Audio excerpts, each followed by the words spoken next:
Hey, welcome back to Diode Press. I'm Graham. So today's video is going to be the final and fifth video in the woodcut printmaking series.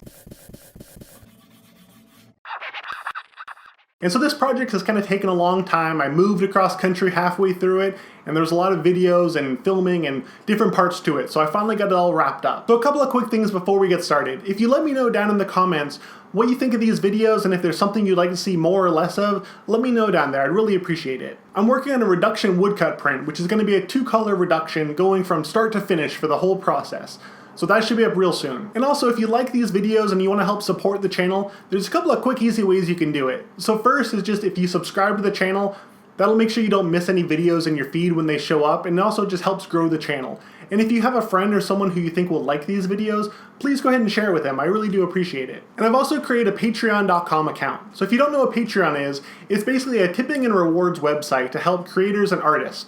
And so you can become a patron and you support those artists and creators, and you get perks and rewards by doing that. And so I'll have the link in the description box for all that information as well. So I'm hoping in time this will allow me to put more into the channel and get better equipment and be able to create bigger projects more frequently. And so again, I'll have links to all this information down in the description box, as well as a link if you want to buy one of the prints in this video.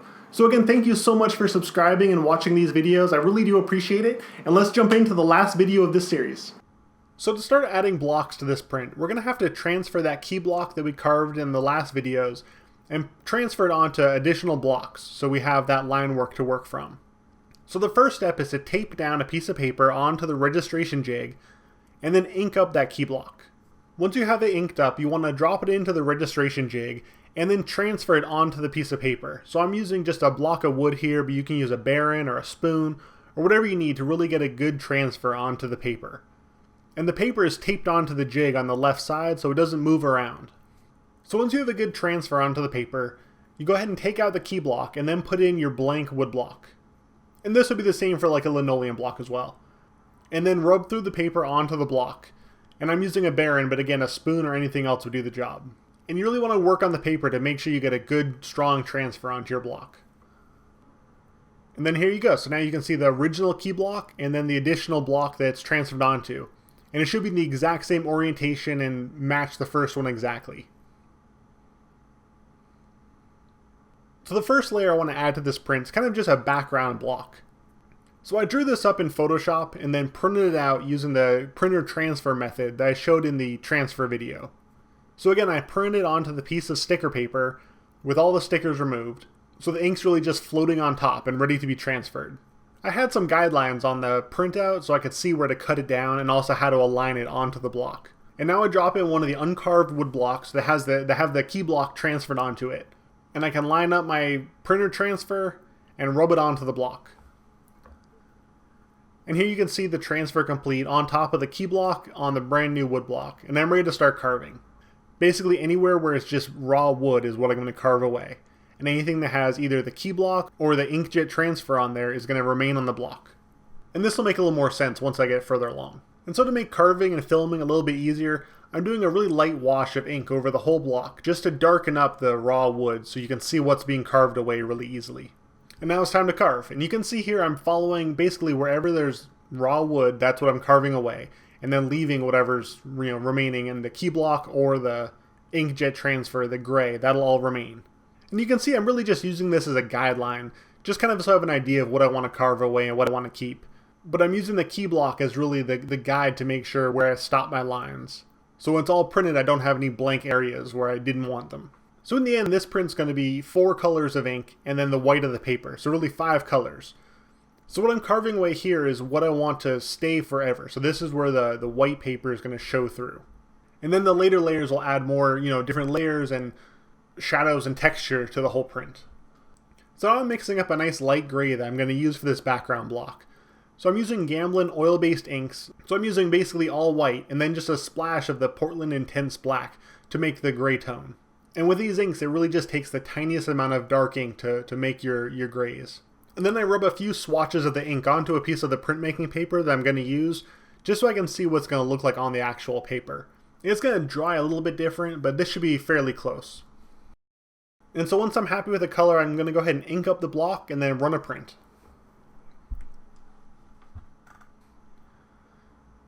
So using the registration jig like we did in the first video makes it really easy to line up the paper onto each block. So on the left side of the paper there's a small pencil mark right in the center, and then on the yellow tape there's a pencil mark. So all I have to do is line those up precisely and I'll get a really nice registration on each print. And then I use this piece of rubber mat just to even out the pressure on the rollers.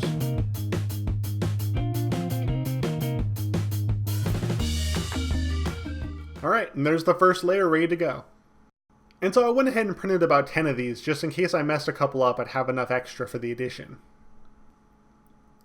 So layer number 2 is going to be a light shadow outline on the block, so it looks like the pistons have some depth, like they're coming out of the page.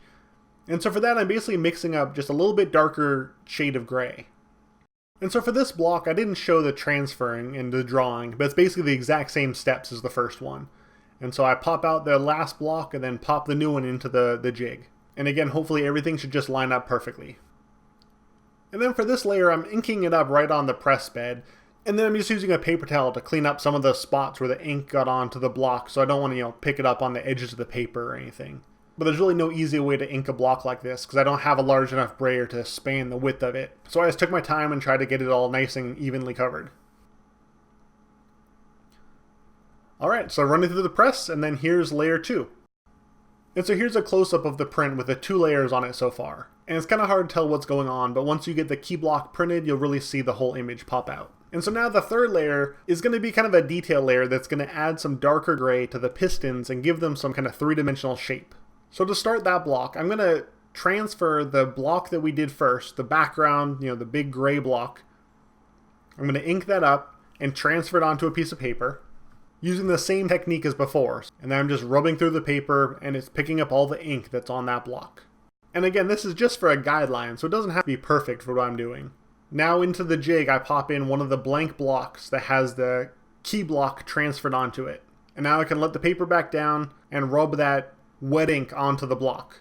So now this block is basically a blank block and it has the key block transferred onto it and also has the gray background block transferred onto it. And again, this is all just for guidelines, and I'm going to hand draw in on this block. So now using the key block as the guidelines, I'm using a Sharpie and just drawing in where I want the darker gray layers to be. And since I have that key block transferred onto here, I can really easily see where that block's going to print. And I can also see where that light gray background's going to be. So now that I drew in where I want all the darker areas to be, I go ahead and carve away everything else. So all that's going to be left on this block is where you see the dark Sharpie marks.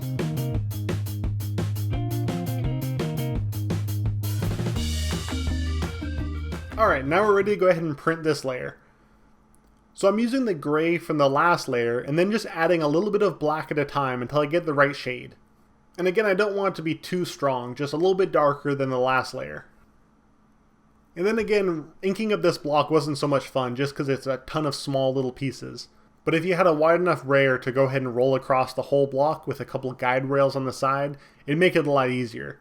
But I made do with my little brayer and then just wiped up some of the excess ink that fell onto the sides and onto the plate. And so after running that through the press, here's a quick snapshot of what that one looks like.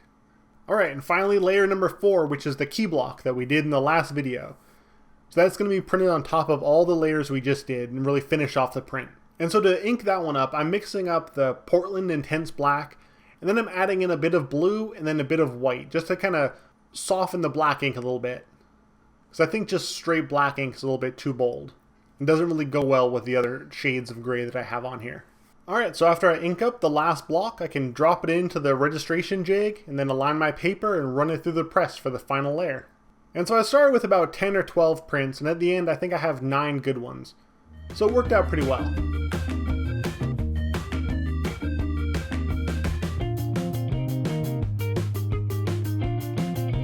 And there you have it, here's the finished print.